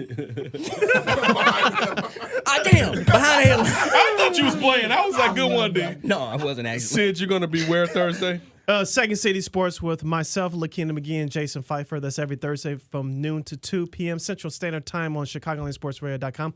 You can watch the show live on the ChicagolandSportsRadio.com Facebook page. That's Facebook.com / Chicagoland Sports Radio. Josh, tell them where they can find your stuff at, bro.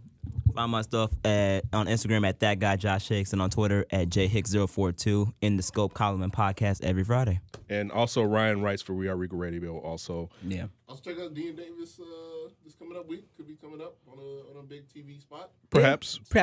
So stay. Because we declined one. It wasn't a decline. I was in line about the stuff. You don't need your No. Hey, man, listen. I'm too popular already. No. Shorty said he don't like short nose and hit me this morning like, hey, pick me up. That's because I forgot to hit you up last night. I thought in my head, I said, he sure did right. He ain't like short notice yesterday. And you can tell he wrote it with anger in his heart, like, I don't like short notice. I was like, damn, dude. No, we trying to get paid, bro. No, it was just kind of, whoa. I just went inside what happened. No. It was yeah, exactly. Well, no, let's not, because we're not on there yet. After we on there, we'll talk about it. Right. It was just kind of like usually with TV, I didn't. That was kind of like out of my comfort zone. It's kind of like, whoa, what's happening? That's all. Yeah. Hey, man, I was in line. I was about to go. All right. We'll be back for Dan Davis' show this week. Ryan's going to line up some great guests. We will be back. Yes. Actually, you know what? We may not be here next week. D's going to be out of town. I don't necessarily. I know we usually do the show when D's not here. I'm 50-50 on if we're going to come and do a show. Take a vacation. Don't do it. I bet you don't want us to do a show. I'm thinking about you. I already didn't book guests. No, I'm just joking. I'm thinking about you. No, y'all stay home Saturday. Yeah. Relax, man. So we may not do a show. We'll let you know during this week. Come together. If something happens, we may come down here and do a show real quick, depending on how funny it'll be. And we plan on getting some guests, some new, some returning guests, and some new guests possibly right here on the Flip. Maybe it's the ladies that were from the Media Mix now used to be formerly what? The Ladies Media Lounge. Yeah, so Media Media Lounge. We may have them on, and also with the hookup with Swank. PR through the Breed, we're going to get some of those people to come down here with us. So we're going to have upcoming rap group, and then we're going to have probably the two Bark brothers that's on HGTV in Chicago flipping houses coming up soon. So stay tuned for that as we keep trying to grow the brand and doing the things we need to do. Follow all of us, support all of us. We always appreciate it. Thank you. And always, before you hear from us again, don't do anything stupid. We gone. Keep your hands to yourself. The Flip.